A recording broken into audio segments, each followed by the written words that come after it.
kind which hasn't been seen in ages. The last such occurrence took place on old Earth. With Tony Orlando at Harrah's in Reno. So would you welcome Brad Garrett?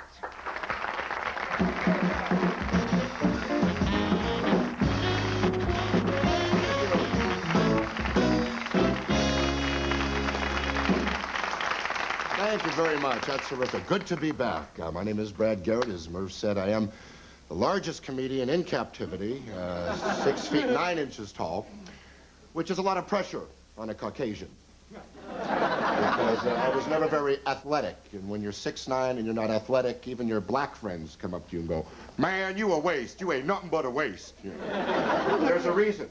There's a reason. It's my heritage. It's my genes. You see, Jews don't dribble.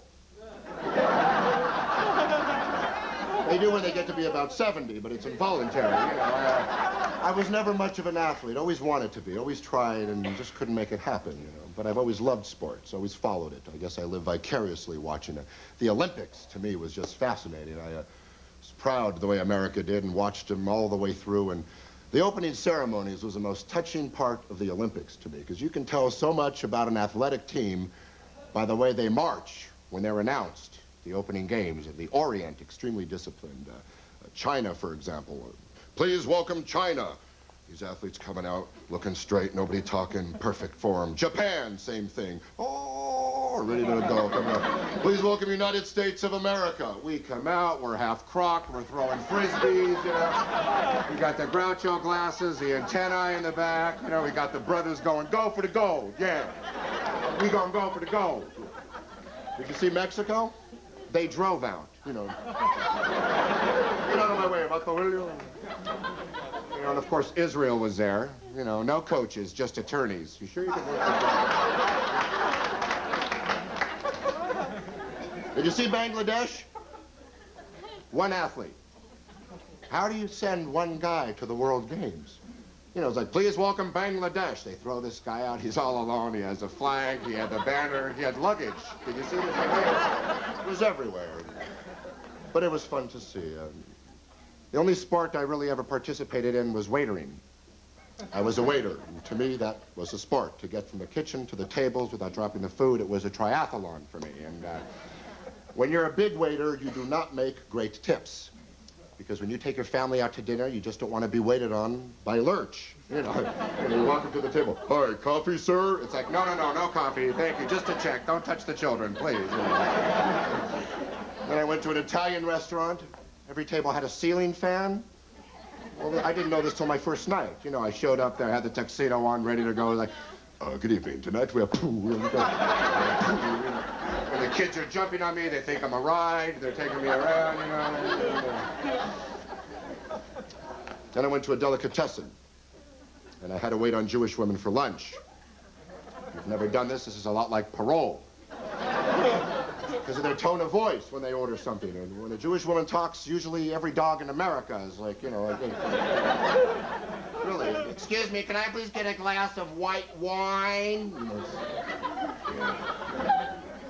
you get her the glass of white wine, and what do they always say? "Excuse me, can I change this to a glass of red wine?" I always say, "I don't know, give it a try. I'll get a lot of money." Did you even see the movie The Right Stuff? Great film, remember that in time? It was a very, very exciting time in American history. It was, we were going to send our first group of astronauts into orbit. It was the early 60s, and I love films, movie going. I kind of changed it a bit. Instead of astronauts, we're going to be sending up 5 different comedians.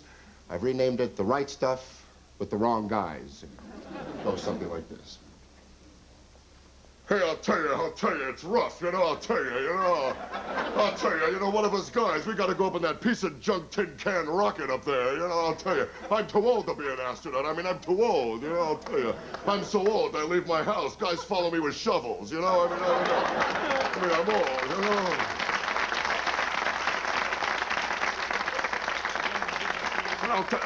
Hey, Woody, how about you? You know, why don't you be the first Jewish guy in space? Why don't you get up in the rocket and go in orbit, huh? Go ahead, kid, give it a shot. Me? No, I think it's great. It's a great idea. I really have an incredible fear of traveling because I was once on a train and I had my ear pierced with a conductor's punch. So I really think that I am not the man who is didactically qualified to go into space. I think the most intelligent, the most physically and mentally capable man here today should step forward and claim to be the first man into orbit. Oh. Okay, hold on.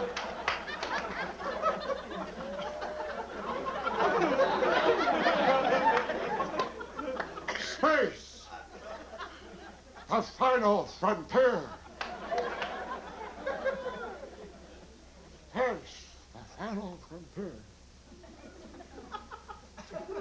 E-I-E-I-O.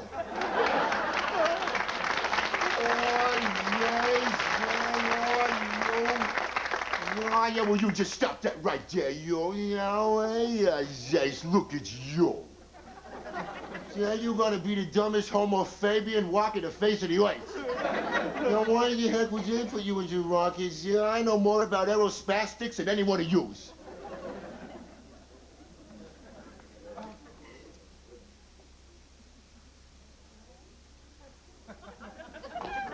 Now look at you.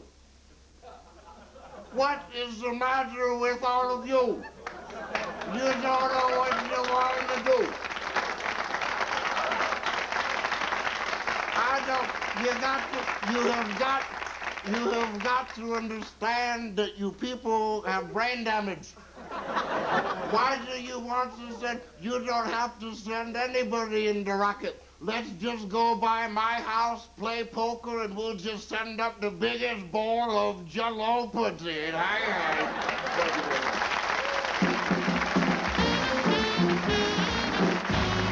Brad Garrett. Great, Brad. Dynamite. I like it. Good. Thank you. We'll come back and talk to Brad after this message.